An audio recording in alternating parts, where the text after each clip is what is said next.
Now, scenario planning research conducted by Indlulamithi has released a new set of trajectory outlooks all the way up to 2035. Companies and government will be able to access it for further study and possible utilization in their planning. Indlulamithi Executive Committee Member Xolelwa Kashe-Katiya joins us now for more on that conversation. Xolelwa, good to have you. Thank you very much for coming on this evening. This is... 5 years since the last research that was released back in 2018. If we look at the need on social cohesion in 2018 and in 2023, what have been some significant moves that maybe you would have predicted at the time that you've seen come to reality? Good evening, and thank you for having me, and good evening to the viewers at home.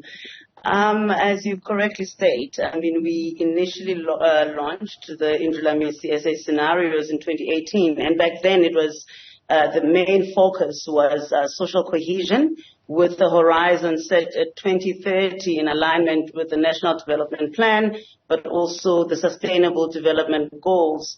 However, with the advent of COVID-19, what we found was that some of the key driving forces were becoming more intensified, and as was expected and as demonstrated elsewhere in the world.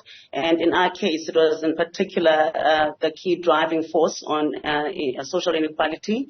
So we felt that there was a need to refresh the scenarios then, because some of the variables were behaving in a manner that was even more extreme to our worst case scenario, which was Gwara then. So we extended the horizon by 5 years, and now it's set at 2035.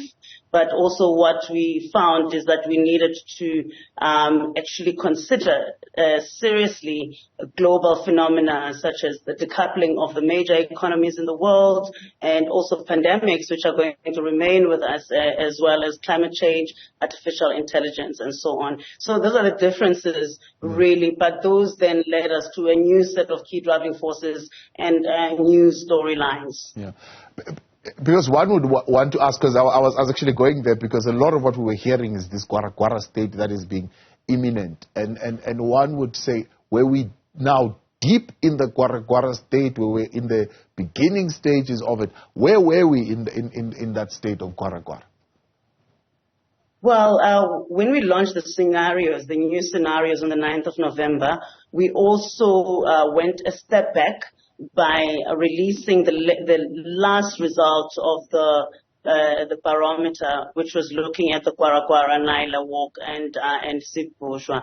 And what we found, even though last year we were deep into Gwara by over 60%, but what we found this time around is that there's sort of like a rebound where there's a slight retreat in terms of the expression of the Gwara nation, which is the worst case scenario. However, some of the extreme variables that we named GG+, because we had not considered those, we found that they were finding stronger expression, which then means that some of the things that emerged during COVID, persist into the present. So there is a slight retreat, but some of the, very extreme variables are expressed quite strongly in the Gwara nation. So we are still deep in Gwara, but slightly better than where we were last year. Still with us, Xolelwa Kashe-Katiya, Executive Committee Member of Indlulamithi South African Scenarios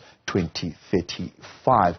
Now, Xolelwa, you, of course, this time around are using different metaphors, so to say, of telling the story. Is there a particular thinking towards that change from the dance moves to using all kinds of birds in terms of how you're describing the various scenarios? Okay, I'm struggling to hear you there. There's a bit of a storm, but I gather that maybe you're referring to the naming of the scenario. Yes. Well, when we started off, as you will recall, it was dance moves that were used. And this time around, we found that actually the storylines themselves lend themselves to a symbolism being drawn from the animal kingdom. We started with some mammals and we ended up with the birds, which for us was a full circle moment because if you will recall, the Mount Fleur scenarios, which informed the transition to the democratic dispensation that we have today, this is the scenarios that informed the transition in 1994. Those were named after birds. I mean, we had ostriches being referenced there, the flamingos, and so on. So this time around, we are using the hadidahs, also the vultures, and lastly, the weaver, specifically the Kalahari weaver birds. So let's look at the vulture culture and what you're trying to capture there, the desperation nation, right? You're saying in your research, if the scenario becomes that of a liberal right-of-center coalition that takes power in 2024, it will alienate citizens with its austerity and repressive crime-fighting tactics, giving away in 2029 to a fragile populist coalition. I immediately look at that and I'm saying, what is going to be the formation? Which parties are going to form that coalition? Well, all three scenarios actually have different forms of coalition governments being expressed. So it's not just, the vulture culture, for example, which tends to be more populist coalition that's very fragile and is actually centered around, tribalism and all sorts of sentiments wherein you find that very populist narratives about the return to traditional values is mobilized. You see coalitions forming around that, which is more of a right to center or right of center kind of coalition government.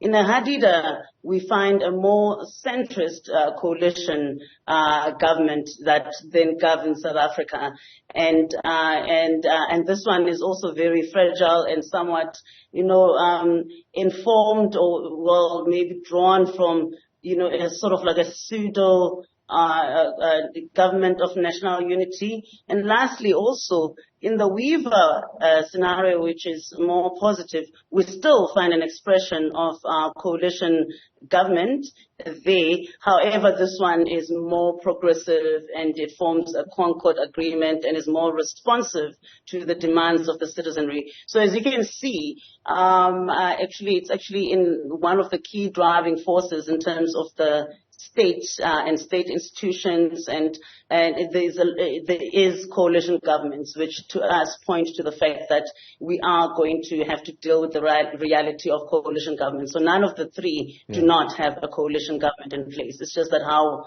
it unfolds is different. Yeah. It's just when people are talking now in terms of coalitions, they are talking ANC DA coalition or ANC EFF coalition. The third scenario of the Weaver, I'm not sure what that formation would actually look like. And in your predictions, where are you seeing these coalitions coming from? Well, we try to not name the specific political parties because anything can happen. So as you can see, the way I've expressed it, it would be more like right of center or centrist or more progressive, because we're dealing with a future that is still unknown and anything can happen. So that's why we've actually steered away from naming the specific forms of coalitions, but it would be in the way we've imagined it. There would be the populist, around traditional values, or or progressive ones. So it would be difficult to say as it stands, because as we know that the political landscape is shifting every day. Yeah. When I read it, the summation. Of course, I have not read the 25,000 words, but the summation that I've been looking at. Would you say we are more now maybe closer to the state of vulture culture than maybe we would be closer to the Hadidah? We're definitely not at the Weaver stage.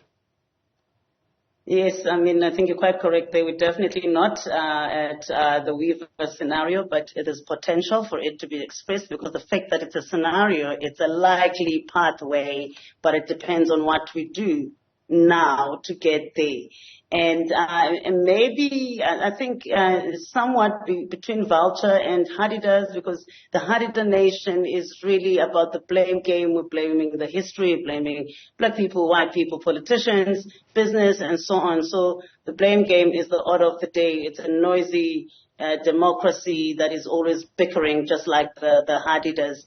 And we've got expressions of those in the present, but also the vulture culture where you see crime syndicates, taking hold of, many public services wherein we're dependent on these crime syndicates, and they're becoming more sophisticated and more organized than they are today. We all know that there's already these protection rackets and, construction mafia, but then in the vulture scenario, then it becomes even more systematic and more organized to a point where it takes over some of, the functions that the state would have taken. Yeah. One would say, why give us three scenarios that by and large, despite maybe the benefits around employment in the Weaver scenario being a little bit more positive, at unemployment at 18%, youth unemployment dropping to 33%, they all kind of represent one, an instability in government because of whatever kind of coalition is there. None of it would be a solid, stable kind of coalition. But two, the Hadida and the vulture culture all represent some degree of poor governance, while the Weaver would represent some kind of stagnation where things don't really move as quickly because by the looks of things, there will have to be a lot of consultation with civil society, private sector, and so on and so forth. To some extent, policies would not be implemented as quickly as people would like to see. I mean, you must recall that, the three key driving forces, one of the key driving forces is that of state weakness and declining democratic accountability. So this is why, you'll see elements of this expressed in all three scenarios once again. So, I mean, that coupled with low economic growth trap and also these internal security threats. So if you were to look at how the state weakness is expressed across all three, this is what you would find. For example, even though the Weaver scenario seems positive, but it is still a very weak state that is pushed by its citizens to do certain things. So you find the citizens spilling out into the streets, there's mass protests, and there's also this protest culture that emerges to a point wherein even business starts following suit, wherein they find that there's more agency, especially in these youth-led social movements. So once again, the state there is not necessarily strong, but it is actually pushed by, the agency of its citizens, which then gets backed up from business, and eventually the state then has to fall in to ensure that the necessary laws are written and so on. So across the spectrum, I mean, that is a reality that we will be facing, the fact that this is the key driving force, that the state is weakened, and there will be these coalition governments that will be, and they also contribute to that weakening of the state, and there's no accountability across all three scenarios. Yeah. You're saying the Weaver scenario is possible. In fact, we may be seeing instances of that here and there where sport plays a critical role in kind of bringing us together. But one would say, apart from that, the inequality, the poverty gap, and just general lack of economic activity is drawing us further apart to be able to work together in holding government to account. What would it take to turn that ship around? Well, in the Weaver nation, for citizens to actually, fall in and draw and pull forces like the Weavers, especially the Kalahari Weavers, who build these massive nests that would house hundreds and hundreds of birds, it's actually triggered by a heartful nation, really. That's the words that we're using there, wherein we're seeing so much disintegration in terms of service delivery, but also in terms of accountability, wherein even whistleblowers are getting assassinated every day. So we reach a tipping point wherein citizens have no choice but to stand up. So that's what triggers that. It's not an organic thing that informs the collaboration, but rather the trauma of all the wrongdoing that happens, that we also already seeing in the GG plus nation. So it extends to a point where it triggers this these social movements to rise up, and they bring in faith-based organizations, and these artists also fall in there and start producing artworks that serve to challenge the state, and also relying so much on social media, because there's also the rise of technology as we head towards the future. So there is a trigger to it. It's not an organic thing, because as you were saying, correctly saying, we are so far apart, but then we become united in the disgust in terms of what has been happening. Xolelwa Kashe-Katiya, much appreciated. Thank you very much for your time. Executive Committee Member of Indlulamithi South Africa. Scenario planning there for 2035.